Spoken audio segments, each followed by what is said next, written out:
નમસ્કાર, આપ જોઈ રહ્યા છો મંતવ્ય ન્યૂઝ સૌરાષ્ટ્ર સુરત સાથે હું છું હિનલ। સમાચારની શરૂઆત કરીશું સુરતથી।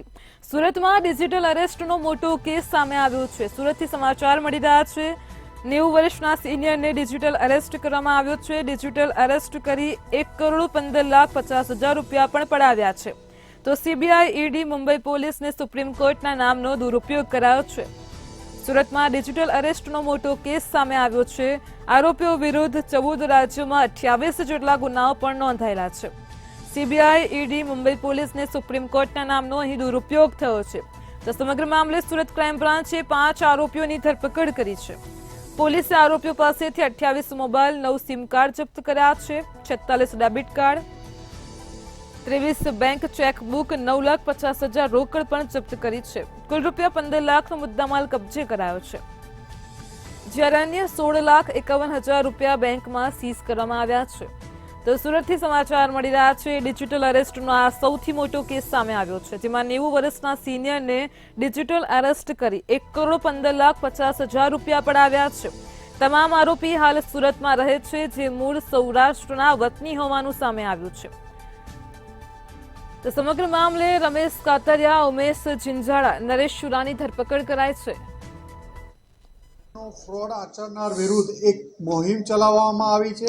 થોડા સમય પહેલા જ સાયબર ક્રાઇમની ટીમો દ્વારા અલગ અલગ જગ્યા ઉપર રેડ કરી અને 15થી વધુ લોકોની ધરપકડ કરવામાં આવી છે। અને આમાં 1800થી 1900 જેટલા NCCRP પોર્ટલ ઉપર આ એકાઉન્ટોની કમ્પ્લેન કરવામાં આવી હતી। 29થી વધુ રાજ્યો અને કેન્દ્રશાસિત પ્રદેશો પણ આનો ભોગ બનેલા છે આ સાયબર ક્રાઇમ ફ્રોડનો। આ લોકોની પૂછપરછ દરમિયાન 300થી વધુ તો અંદાજિત ફરિયાદો રજીસ્ટર થયેલી પ્રાથમિક હકીકત દરમિયાન મળી આવી છે। આ તપાસ દરમિયાન સાયબર ક્રાઇમ સેલની ટીમને કાલે એક વધુ સફળતા મળી છે। એક 90 વર્ષના સિનિયર સિટીઝન કાકાને આ લોકોએ પોતાનું 400 ગ્રામ જેટલું MD તમારું કુરિયરમાં આવ્યું છે અને આ ધમકી આપી મુંબઈના police officer, ED, CBI, supreme court વગેરે નામની ધમકીઓ આપીને ખોટા લેટરો, ખોટા ઓર્ડરો બતાવી કાકા પાસે અંદાજે 1.25 કરોડ રૂપિયા, 1,15,00,000 જેટલી વસૂલાત કરી લેવામાં આવી। અમરેલીના સાવરકુંડલામાં ભાજપ નેતા પર હુમલાના ઘેરા પત્રાઘાત પડ્યા છે। સમગ્ર મામલે 3 વિધર્મી હુમલાખોર પણ આરોપીઓ ઝડપાયા છે। હજુ એક અજાણ્યા ઈસમની શોધખોળ શરૂ છે। ઘટનાને પગલે સાવરકુંડલા શહેરના હિન્દુ સંગઠનોમાં આક્રોશ યથાવત જોવા મળ્યો છે। તો સાવરકુંડલામાં રિદ્ધિસિદ્ધિ ચોકમાં મોટી સંખ્યામાં લોકો એકત્રિત થયા હતા। સાવરકુંડલા શહેરની મોટાભાગની બજારો પણ બંધ જોવા મળી છે। ઘટનાને પગલે એસીપી વલય વેદિયાએ શહેરીજનોને શાંતિ જાળવવા અપીલ કરી છે। આ બાબતની ફરિયાદ સાવરકુંડલા ટાઉન પોલીસ સ્ટેશનમાં રજીસ્ટર થઈ હતી, જેમાં રાયટિંગ તથા મૂંઢમાર વાગેલું છે તે બદલ BNS 115(2) મુજબની એક ફરિયાદ દાખલ કરવામાં આવી હતી। આ કામના જે 4 આરોપીઓ છે એમને સાવરકુંડલા ટાઉન પોલીસ તરફથી અત્યારે પકડી પાડવામાં આવેલા છે ગણતરીના કલાકોમાં જ, અને આગળની પ્રક્રિયા ચાલુમાં છે। આ ઉપરાંત સાવરકુંડલા ટાઉનના રહીશોને હું કહેવા માંગીશ કે લો એન્ડ ઓર્ડરની કોઈ પરિસ્થિતિ સર્જાય એવી શક્યતાઓ નથી। અમે પૂરતો પોલીસ બંદોબસ્ત બધી જગ્યાએ ડિપ્લોય કરી દીધેલો છે। અમરેલીમાં બાબરાના સિરવાણિયા ગામના સરપંચ પર હુમલો કરવામાં આવ્યો હતો। 2 કાર, એક મોટરસાયકલમાં આવી 7 જેટલા અજાણ્યા શખ્સો દ્વારા સરપંચ પર હુમલો કરાયો હતો। જમીનમાં કેબલ નાખવા માટેની કામગીરીને બંધ કરવાનું કહેતા હુમલો કર્યો હોવાનું અનુમાન સામે આવ્યું છે, જ્યારે ઈજાગ્રસ્ત સરપંચને સારવાર માટે બાબરા હોસ્પિટલમાં ખસેડવામાં આવ્યા હતા। તેમજ સરપંચ પ્રકાશ બઢાણિયાની ફરિયાદના આધારે પોલીસે આરોપી સામે ગુનો નોંધવા તજવીજ હાથ ધરી છે।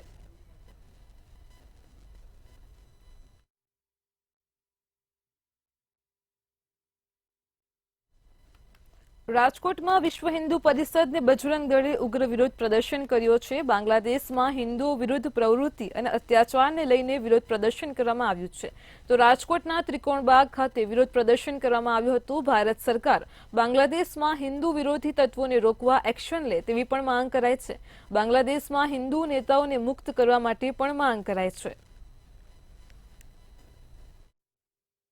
વિશ્વ હિન્દુ પરિષદ રાજકોટ મહાનગર દ્વારા આજે જે બાંગ્લાદેશમાં શ્રી સનાતની સ્વામી શ્રી ચિન્મયાનંદ સરસ્વતીની ધરપકડ થઈ છે એના વિરુદ્ધમાં આજે અમે દેખાવનો કાર્યક્રમ ત્રિકોણબાગ ખાતે રાખેલ છે। વારંવાર થતા અત્યાચાર ને સામે સ્વામી અવાજ ઉઠાવતા તેની ધરપકડ થઈ છે અને અહીંયા અંદર હિન્દુ લોકો ઉપર અત્યાચાર થઈ રહ્યા છે, જેનો અમે સખત વિરોધ કરીએ છીએ અને આગામી દિવસોમાં મંદિરોને જે તૂટે છે એનો પણ અમે વિરોધ કરીએ છીએ. મોરબીના વજ્રેપર માધાપરમાં રેવન્યુ તલાટી જયદીપસિંહ એસીબીના હાથે ઝડપાયો છે. છેલ્લા 1 મહિનામાં બીજો તલાટી લાંચ લેતા ઝડપાયો છે. રેવન્યુ તલાટી મંત્રીએ ખેડૂત પાસે ખેડૂતનું પ્રમાણપત્ર કાઢી આપવા માટે 4000ની લાંચ માંગી હતી. મામલતદાર કચેરી નજીક રેવન્યુ તલાટી જયદીપસિંહ લાંચ લેતા એસીબીના હાથે રંગે હાથ ઝડપાયો છે.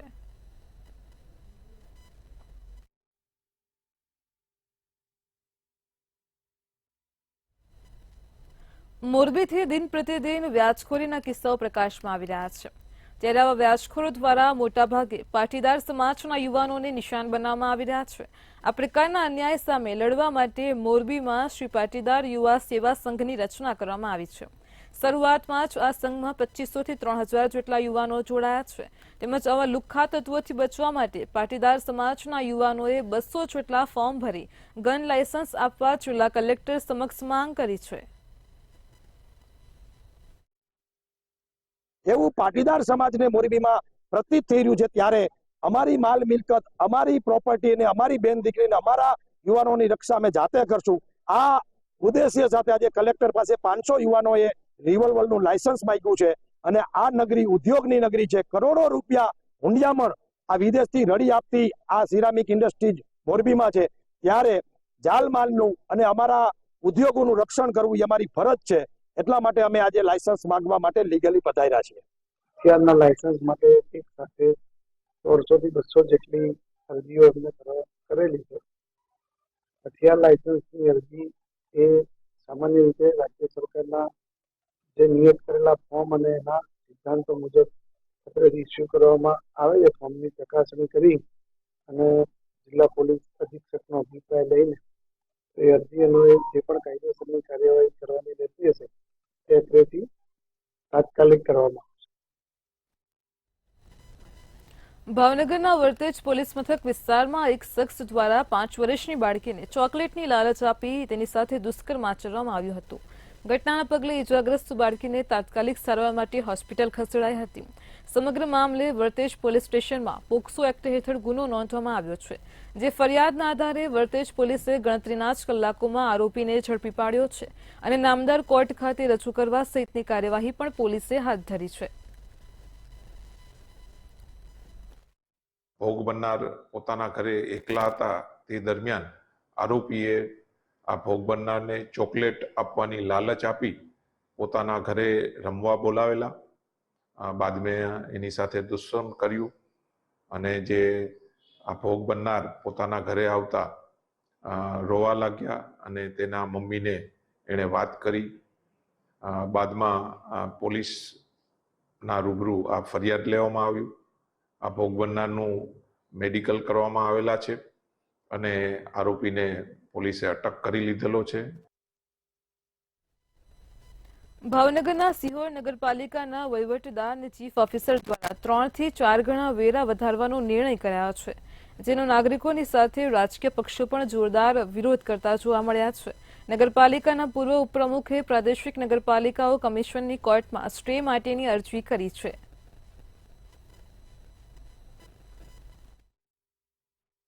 મ્યુનિ અધિનિયમની કલમ 1963ની કલમ 258 હેઠળ મેં મનાઈ હુકમ માગેલો છે, કારણ કે તે સુસંગત નથી. જે પ્રાદેશિક નગરપાલિકા નિયામકના જે કંઈ મંજૂર થયેલા નિયમો છે તેમાં પણ આ જે સત્તા જે છે કરવેરા બેસાડવાની, એ સત્તા સિહોર નગરપાલિકાના જનરલ બોર્ડને રિઝર્વ રાખેલ છે. તો જે આ ઠરાવ જે કરેલ છે એ મ્યુનિ અધિનિયમની કલમ 1963 અંતર્ગત કોઈ પણ જાતના આ સુસંગત નહીં હોય. આ વેરો વધારવા માટેનો એને કોઈ અધિકાર નહીં હોય. એ માટે થઈ પ્રાદેશિક નગરપાલિકા નિયમમાં 258 હેઠળ મનાઈ હુકમ માગી તાકીદના પ્રસંગે આ ઠરાવ રદ કરવા અને અમલવારી મોકૂફ રાખવા મેં માગણી કરેલ છે સિહોર શહેરના નાગરિકો માટે થઈને. સિહોર નગરપાલિકા દ્વારા જે 400% જેટલો જે વેરો ઝીકવામાં આવ્યો છે, જે ગટર છે, લાઇટ છે ને પાણીની સુવિધાની અંદર, પણ વેરાની અંદર તમે જોઈએ તો 400% કેવી રીતે કયા હેતુથી કરવામાં આવ્યો છે, પરંતુ કોઈ સુવિધાઓ અત્યારે છે નહીં. સિહોરની અંદર જે ગટરો ઉભરાઈ રહી છે, પાણીના ફાંફા પડી રહ્યા છે, એટલે આવી અનેક સમસ્યા છે. પણ પહેલાં પ્રાથમિક સુવિધાના પહેલાં તમે કાર્યવાહી કરો. નગરપાલિકા બધા સાથે રાખીને વહીવટ કરવો જોઈએ. આ બાબતમાં મહેશભાઈ લાલાણીએ પણ આરસીએમમાં ફરિયાદ કરી છે, રજૂઆત કરી 258 છે. પણ આ જો વધારે તંત્ર દ્વારા જો કાર્યવાહી કરવામાં નહીં આવી શકે તો ઉગ્ર આંદોલનની પણ ચીમકી આપવામાં આવશે. ભાવનગરના મહુવામાં પોલીસે વેલ માછલીનું એમ્બરગ્રીસ પકડ્યું છે. મહુવા એએસપી અંજુલ જૈન તેમજ તેમની ટીમે એમ્બરગ્રીસ ઝડપી પાડ્યું હતું. ગાયત્રી મંદિર પાસે આવેલ ભવાનીનગર પાસેથી મસમોટા જથ્થામાં ખૂબ જ કિંમતી એમ્બરગ્રીસનો જથ્થો પોલીસે પકડ્યો છે.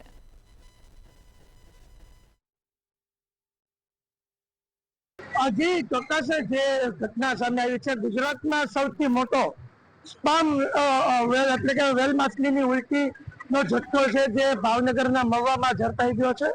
મહુવાના એએસપી અંશુલ જૈનને બાતમી મળી હતી કે મહુવા સિટીના જે કહેવાય કે વિક્ટર રોડ ઉપર આવેલ ભવાનીનગર અને ત્યાં શ્રી ચામુંડા ડાઈ વર્કિંગ જે કારખાનાની અંદર જે સંદિગ્ધ કોઈ પ્રાણીનો જે કહી શકાય કે કોઈ સંદિગ્ધ જથ્થો છે તે રાખવામાં આવ્યો છે, જેની તપાસ કરતા અંશુલ જૈનની ટીમ છે તે બાતમીવાળી જગ્યાએ પહોંચી હતી અને જે આગળ તપાસ કરતા ત્યાં જે વેલ માછલીનો ઉલટીનો જથ્થો એટલે કે અલ્ટ્રા ગ્રીન્સ જેનું નામ કહી શકાય, જેની ઇન્ટરનેશનલ માર્કેટમાં કરોડોની કિંમત છે, ત્યાં જથ્થો મળી આવ્યો હતો ને જથ્થાની સાથે 2 આરોપીને પણ ઝડપી લેવામાં આવ્યા છે.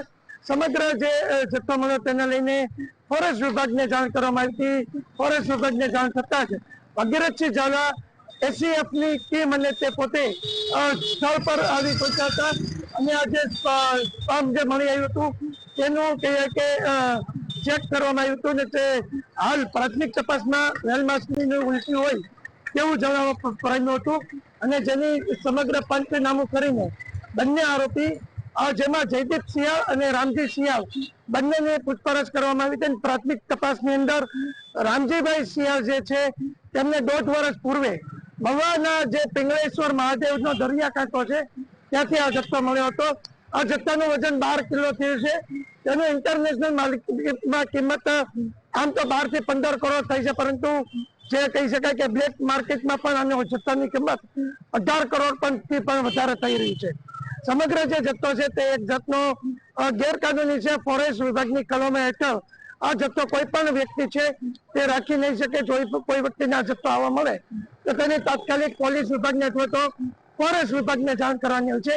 પરંતુ જે આરોપી છે તે આરોપી દ્વારા આ જથ્થો રાખવામાં આવ્યો હતો અને પૈસાની લાલચ હતો તો પૈસા કમાવા માટે આ જથ્થો રાખ્યો હતો અને 1.5 વર્ષથી આ જથ્થો વેચવા માટેની મથામણ ચાલુ હતી, પરંતુ આખરે જથ્થો ગેરકાયદેસર હોવાથી પોલીસ આવી ગઈ હતી અને બંને શખ્સો એટલે કે કાકા અને ભત્રીજાને ઝડપી લેવામાં આવ્યો છે અને હાલ વધુ તપાસ હાથ ધરવામાં આવી છે. રાજકોટ મહાનગરપાલિકાનું સિવિક સેન્ટર બંધ કરવામાં આવ્યું છે. ઈ ઓળખ પોર્ટલ બંધ હોવાના કારણે કામગીરી બંધ કરવામાં આવી છે.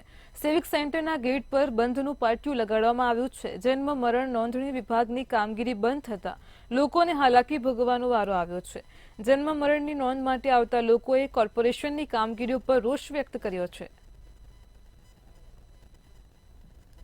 જ્યારે એ લોકોના કામ હોય છે, કોઈ પણ ચૂંટણીલક્ષી કામ હોય છે કે અન્ય મેમા પહોંચાડવાના કામ છે, તો ત્યારે ઘર સુધી મેમા પહોંચી જાય છે એડ્રેસ ગોતીને. અને અત્યારે પબ્લિકને અહીંયા ધક્કા ખાઈએ છીએ અમે, તો કોઈ જવાબ દેવા માટે હાજર નથી સાહેબ. તો શું કરવાનું? પબ્લિકે આ જ રીતે હેરાન થવાનું છે ને સરકારનું કોઈ પ્લાનિંગ નથી કે કઈ રીતે નામ રાખવું, આગળ સરનેમ રાખવાની છે, મિડલ નેમ શું રાખવાનું છે. એ તરત બસ આધાર કાર્ડવાળાએ ફેરફાર કરી દીધો કે આ રીતના ચેન્જ કરવાનું છે, તો આ લોકોને પાસે તમે મળો, જન્મ નોંધણી માટે તમે જાઓ, ત્યાં તમે ફેરફાર કરાવો. તો શું આ રીતે દરેક વખતે પબ્લિકને ધક્કા જ ખાવાના છે? કોઈ પણ વસ્તુ એવી નથી સરકારની કે જેની અંદર તરત કામ થઈ જાય. એકબીજા ઉપર નાખે છે. આધાર કાર્ડવાળા આ લોકોનું નામ દે છે, અહીંયા આવીએ તો કે ભાઈ તમે બીજા પુરાવા રજૂ કરો. રાજકોટ મહાનગરપાલિકાનું સિવિક સેન્ટર બંધ કરાયું છે. મહત્વની બાબત એ છે કે ગાંધીનગરમાં જે પોર્ટલ છે તે બંધ હોવાના કારણે આ સિવિક સેન્ટર બંધ કરાયું છે. ખાસ છેલ્લા 4 દિવસથી લોકોને હાલાકીનો સામનો કરવો પડી રહ્યો છે, ત્યારે ખાસ આજથી જ આ જે સિવિક સેન્ટર છે તે બંધ રાખવામાં આવ્યું છે. અને તેનું મુખ્ય કારણ છે કે જે ઈ ઓળખ પોર્ટલ છે કે જે ગાંધીનગરથી જે કામગીરી કરે છે અને આ સિવિક સેન્ટરથી જ જે કાર્યરત છે, જન્મ મરણના જે દાખલા છે તે કાઢતી હોય છે. ત્યારે આજરોજ આ સિવિક સેન્ટરની કામગીરી બંધ રાખવામાં આવી છે અને અચોક્કસ મુદ્દત સુધી આ સિવિક સેન્ટર બંધ રાખવામાં આવ્યું છે. ત્યારે જે લોકો આવી રહ્યા છે અને કે જે લોકો જે ધક્કા ખાઈ રહ્યા છે તેઓની સ્પષ્ટ માંગણી છે કે વહેલી તકે આ જે જન્મ મરણના જે દાખલા કાઢવાની જે કામગીરી છે તે શરૂ કરવામાં આવે. તેઓને ખૂબ જ હાલાકીનો સામનો કરવો પડી રહ્યો છે. ત્યારે છેલ્લા 4 દિવસથી લોકો ધક્કા ખાય છે અને ખાસ અધિકારી તરફથી પણ એ જ પ્રકારની પ્રતિક્રિયા આવી રહી છે કે લોકો તેમની જગ્યાએ સાચા છે પણ તેઓ પણ મજબૂર છે. આવી પણ વાત અધિકારીઓ દ્વારા કરવામાં આવી છે. ત્યારે જે રીતના આધાર કેન્દ્રમાં સ્થિતિ છે એ જ પ્રકારની સ્થિતિ જન્મ મરણ નોંધ કેન્દ્ર ઉપર પણ આ જ પ્રકારની સ્થિતિ છે. એટલે કે આગામી સમયમાં સિવિક સેન્ટરની કામગીરી ફરીથી શરૂ થાય તેના માટે લોકો આશા રાખીને બેઠા છે. ત્યારે બીજી બાજુ હજુ સુધી આ સિવિક સેન્ટર ક્યારે શરૂ થશે, આ જેની જે કામગીરી ક્યારે શરૂ થશે તેને લઈને કોઈપણ પ્રકારનો જે ઉત્તર છે તે અધિકારીઓ તરફથી નથી મળી રહ્યો. સુરેન્દ્રનગરના વઢવાણમાં 10 ગામડાઓને નર્મદા કેનાલમાં પાણી ન મળતા રોષ ફેલાયો છે. છેલ્લા 14 વર્ષમાં 3 ધારાસભ્ય બદલાયા છતાં પણ અધૂરી કેનાલ પૂર્ણ ન થતા ખેડૂતોમાં હવે રોષ ફેલાયો છે. તો નર્મદા વિભાગના અધિકારીઓ દ્વારા પાણી આપવામાં આવતું નથી ત્યારે પાક નિષ્ફળ જવાનો પણ ખેડૂતોને ભય સતાવી રહ્યા છે. અને જયારે વિધાનસભાની ચૂંટણી હતી ને ત્યારે જગદીશભાઈ પોતે આવીને એવું કીધું હતું કે હું આવતા વર્ષે આનું સોલ્યુશન લાવી દઈશ. એ પછી કઈ થયું નહીં અને જયારે લોકસભાની ચૂંટણી આવી ને ત્યારે પોતે ખાતમુહૂર્ત કરવા આવ્યા હતા અને દિવાળી પહેલા થઈ જશે એવું કીધું હતું ને હજી આજે નથી થયું.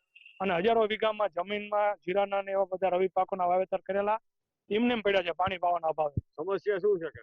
સમસ્યા કેનાલમાં 300 મીટરનો કટકો અધૂરો છે જે 13-14 વર્ષથી એમને પડ્યો છે, થતો નથી. અને પાછળ બધી બાજુ કેનાલો દરેક જગ્યાએ 200 મીટરના 100 મીટરના 50 મીટર અધૂરી છે છેલ્લા 14 વર્ષથી.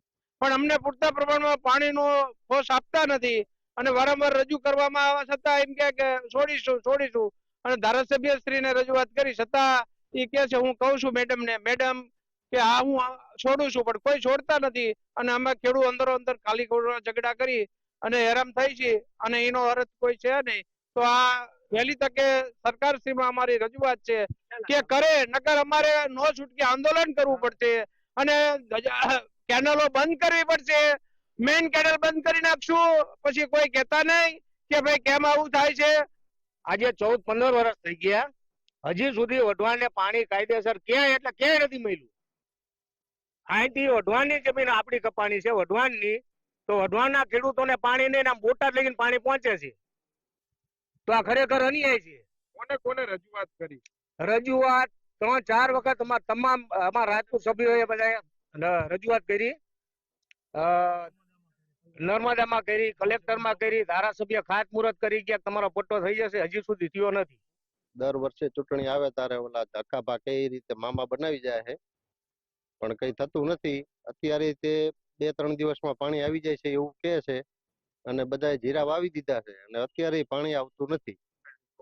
LD2 માં ખાસ કરી શું સમસ્યા છે તમારા ખેડૂતો? પાણીની સમસ્યા છે. ચોમાસું પાક નિષ્ફળ ગયો છે, હવે શિયાળુ પાક હવે ચાલુ થઈ જાય ને પાણી આપે. કેનાલ તમારી ચાલુ જ છે? કમ્પ્લીટ ચાલુ નથી, કટકા બંધ, વચ્ચે કટકા બંધ છે. સુરતથી લવ જેહાદનો મામલો પ્રકાશમાં આવ્યો છે જેમાં મુસ્લિમ યુવકે હિન્દુ નામ ધારણ કર્યું હોવાનું સામે આવ્યું છે. યુસુફ મંડપવાલામાંથી કમલસિંહ બની ગયો હતો. કુંવારી યુવતી સાથે શારીરિક સંબંધો બાંધ્યા હતા. શારીરિક સંબંધો બાંધીને ગર્ભપાત કરાવ્યો હોવાનું પણ સામે આવ્યું છે. તો વિધર્મી યુસુફની પત્ની હબીબાએ સમગ્ર વાતની જાણ કરી હતી. ત્યારે રાંદેરમાં પરિણીત વિધર્મી યુવક વિરુદ્ધ ફરિયાદ નોંધાઈ છે. પોલીસે બંને પતિ પત્નીને પોલીસ ચોપડે આરોપી બનાવ્યા છે. यूसुफ मंडप वाला व्यक्ति जो अपना नाम कमल सिंह बता करके उससे परिचित किया. काफी दिन ये लोगों ने का प्रेम प्रसंग चला. जब महिला ने विवाह के लिए उसके सामने अपनी प्रस्तावना रखी तब पता चला कि वो पहले से शादीशुदा है और उसका नाम यूसुफ मंडप वाला है और उसकी वाइफ का नाम हबीबा यूसुफ मंडप वाला है. इसमें सबसे विचार की बात, जब महिला ने विरोध करना शुरू किया, महिला ने कोर्ट में भी गुहार लगाई, महिला जगह जगह गुहार के लिए जाती रही और यूसुफ मंडप वाला ने उसके पास जो उसके व्यक्तिगत दोनों के पहले के जो वीडियोस थे, जो प्रमाण थे, उसको समाज में सबके सामने सोशल मीडिया पर वायरल करने की धमकी दे करके उस महिला को मानसिक तौर पे भी प्रताड़ित करता आ रहा है। રાંદેરમાં વિધર્મી યુવક વિરુદ્ધ પોલીસ ફરિયાદ દાખલ કરવામાં આવી છે। વર્ષ 2000ની સાલમાં યુવતી કોલેજમાં અભ્યાસ કરતી હતી। આ યુવતીની સાથે જે છે વિધર્મી યુવકે નામ બદલીને મિત્રતા કરી હતી। કમલસિંહ નામ બદલીને વિધર્મી યુવકે તેની સાથે મિત્રતા કરી હતી। તેની સાથે શારીરિક સંબંધ બાંધ્યા હતા। લગ્નની લાલચ આપી વારંવાર તેની સાથે શારીરિક સંબંધ બાંધીને છે ને તેને ગર્ભવતી બનાવી દીધી હતી અને આખરે તેનો ગર્ભપાત પણ કરાવી નાખ્યો હતો અને ત્યારબાદ પણ તેની સાથે સંબંધની અંદર યુવકે યુવતીના નામે જે છે એક મોપેડ ખરીદી હતી અને ત્યારબાદ યુવક થોડાક દિવસ અગાઉ એની પત્નીને લઈને જે છે આ યુવતીના ઘરે પહોંચી ગયો હતો અને પોતાના નામે મોપેડ કરાવવા માટે યુવતીને ધાક ધમકી આપી હતી, તેની સાથે મારપીટ કરી હતી। સમગ્ર મામલે યુવતીએ જે છે રાંદેર પોલીસ સ્ટેશનની અંદર ફરિયાદ નોંધાવી હતી અને ફરિયાદ બાદ જે છે જે પતિ પત્ની વિધર્મીઓ છે તેમની ધરપકડ કરવા માટે પોલીસે કાર્યવાહી હાથ ધરી છે। ખાસ કહી શકાય કે કમલસિંહ નામ બદલવામાં આવ્યું હતું ત્યારે અડાજણ વિસ્તારમાં શાલીમાર સોસાયટી પાસે આવેલા ગાર્ડન સોસાયટીમાં 42 વર્ષીય યુસુફ મિયા મોહમ્મદ મંડપવાળા રહે છે, જેના દ્વારા સાલ 2000ની જે છે તેની અંદર કોલેજમાં તેઓ અભ્યાસ કરતા હતા અને અભ્યાસ દરમિયાન જે છે યુવતીની સાથે તેમણે મિત્રતા કરી હતી। આખરે જે છે મોપેડ નામ પર કરાવવાના માટે તેમણે ધાક ધમકી આપી મારપીટ કરવાના ચક્કરમાં બળાત્કારનો ગુનો નોંધાઈ ગયો છે। રાંદેર પોલીસ દ્વારા અત્યારે વિધર્મી યુવક વિરુદ્ધ કાર્યવાહી હાથ ધરવામાં આવી રહી છે, જેની અંદર લવ જિહાદ મામલે અન્ય સંગઠનો પણ વચ્ચે પડતા જોવા મળી રહ્યા છે। ભારત ટેક્સ 2025ના આયોજન તથા સુરત ખાતે બનનારા પીએમ મિત્ર પાર્કની સમીક્ષા સહિત જિલ્લાના ટેક્સટાઇલ પાર્કોની વિઝિટ માટે કેન્દ્રીય ટેક્સટાઇલ મંત્રી સુરત પધારી રહ્યા છે। જો કે બીજી તરફ ટેક્સટાઇલ ઉદ્યોગના આયોજનની તૈયારી માટે કે અન્ય વ્યવસ્થા માટે ચેમ્બર કે અન્ય ટેક્સટાઇલ સંગઠનોની બાદબાકી કરવામાં આવી હોવાનું પણ સુરત ટેક્સટાઇલ ઉદ્યોગમાં ચર્ચા થઈ રહી છે।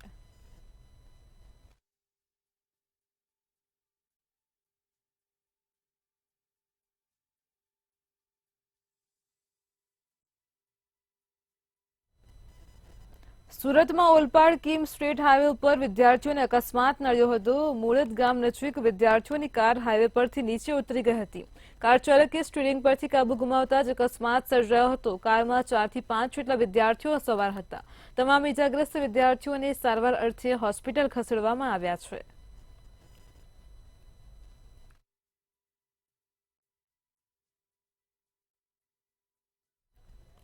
સૌરાષ્ટ્રમાં પ્રથમવાર પશુધન વીમા યોજનાનો પ્રારંભ કરવામાં આવ્યો છે। જામનગર જિલ્લામાં 2400 પશુઓનો વીમો ઉતારવાનો ટાર્ગેટ સોંપવામાં આવ્યો છે।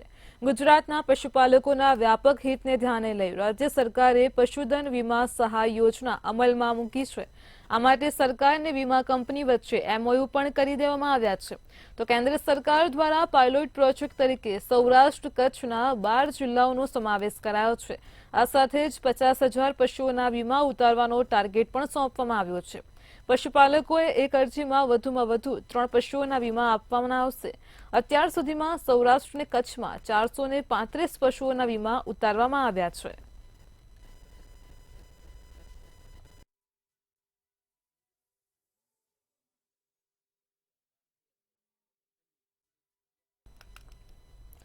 જામનગરમાં પટેલ કોલોની વિસ્તારમાં રહેતા એસટીના કંડક્ટરનો પ્લોટ પચાવી પાડી તેમાં ધાર્મિક દબાણ ઊભું કરવામાં આવ્યું હતું। સમગ્ર મામલે એસટી વિભાગમાં કંડક્ટર તરીકે ફરજ બજાવતા મહાવીરસિંહ જાડેજાએ રોશનબેન નામની મહિલા સામે ફરિયાદ નોંધાવી છે। પોલીસે લેન્ડ ગ્રેબિંગ એક્ટ હેઠળ ગુનો નોંધી મુસ્લિમ મહિલાની અટકાયત કરી છે।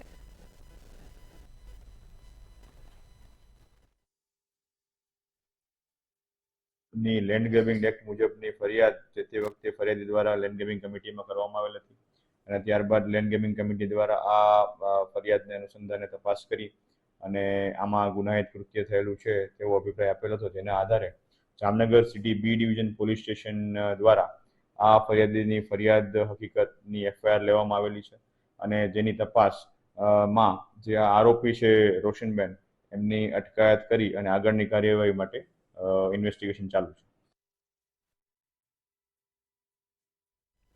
વડોદરાથી સમાચાર મળી રહ્યા છે। કોર્પોરેશનની સામાન્ય સભામાં હોબાળો મચ્યો છે। તો વડોદરાથી સમાચાર છે, કોર્પોરેશનની સામાન્ય સભામાં હોબાળો થયો છે। દૂષિત પાણીને લઈને સામાન્ય સભામાં હોબાળો થયો છે. વડોદરાથી સમાચાર મળી રહ્યા છે. કોર્પોરેશનની સામાન્ય સભામાં હોબાળો થયો છે. કોંગ્રેસ કોર્પોરેટર સભામાં ગંદા પાણીની બોટલ લઈને પહોંચ્યા હતા. અલકા પટેલે કપુરાઈ ટાંકીમાં ગંદુ પાણી આવતું હોવાની રજૂઆત કરી છે. પીવાના પાણીમાં પક્ષીઓના પીછા આવતા હોવાનો પણ આક્ષેપ કર્યો છે. ગંદા પાણીની બોટલ સાથે રજૂઆત કરતા સામાન્ય સભામાં હોબાળો મચ્યો હતો. તો વડોદરા કોર્પોરેશનની સામાન્ય સભામાં હોબાળો મચ્યો હતો. દૂષિત પાણીને લઈને સામાન્ય સભામાં હોબાળો થયો હતો. અલકા પટેલે કપુરાઈ ટાંકીમાં ગંદુ પાણી આવતું હોવાની રજૂઆત કરી છે. આ ગંદા પીવાના પાણીમાં પક્ષીઓના પીછા આવતા હોવાનો પણ આક્ષેપ કર્યો છે. તો કોંગ્રેસ કોર્પોરેટર સભામાં ગંદા પાણીની બોટલને લઈને પહોંચ્યા હતા. ગંદા પાણીની બોટલ સાથે રજૂઆત કરતા જ હોબાળો થયો હતો. પાણી મુદ્દે આજની સભામાં રજૂઆત કરી છે. પાણી પણ બતાવ્યું છે આપે બોટલમાં, શું કહેશો? પાણી બાપોટ ટાંકીમાં 4-5 દિવસથી પક્ષીઓના પીછા આવે છે. સોસાયટીઓમાં બધાની ટાંકીઓમાં પક્ષીના પીછા. આ પાણી લોકો પીશે? અહીંયા જે સભામાં બેઠેલા છે મેયરશ્રી, ચેરમેન છે, આ બધા છે અધિકારીઓ, આ બધા આ પાણી પીશે? પ્રજાને આપણે આવું પાણી પીવડાવીએ છીએ. આ પાણી પીવાલાયક છે એ રજૂઆત કરી. પહેલાં મેં રજૂઆત દર સભામાં હું રજૂઆત કરું છું કે પાણી ગંદુ આવે છે, પ્રેશરથી આવતું નથી, પણ કોઈ ધ્યાન આપવામાં નથી આવતું. આ 2-4 દિવસથી આ પીછા આવતા હતા, એટલે મને આજે સભા હતી એટલે હું બોટલમાં પાણી ને પીછાવાળું પાણી લઈને આવી અને રજૂઆત કરી કે આનો નિકાલ ક્યારે લાવશો હવે. 4-5 દિવસથી આ પીછાવાળું પાણી આવે છે અને ઘણી વખત મેં રજૂઆત કરી છે. પહેલાં રજૂઆત કરતી હતી હું ત્યારે કેવુરભાઈ મેયર હતા તો મારી હસી ઉડાવતા હતા કે બેન ટાંકીમાં તો કંઈ ઝીંગાને માછલીઓ આવતી હશે, કેવી રીતે આવે? તો આ પીછા કેવી રીતે આવ્યા? સભામાં તમે રજૂઆત કરી, શું જવાબ આપવામાં આવ્યો તમને? મને કમિશનરે એવું કીધું કે આપણે ટાંકી સાફ કરાવવાની વાત કરીએ છીએ. સૌરાષ્ટ્ર સુરતમાં હાલ આટલું જ. પડે પણની અપડેટ મેળવતા રહો માત્ર મંતવ્ય ન્યૂઝ પર. નમસ્કાર.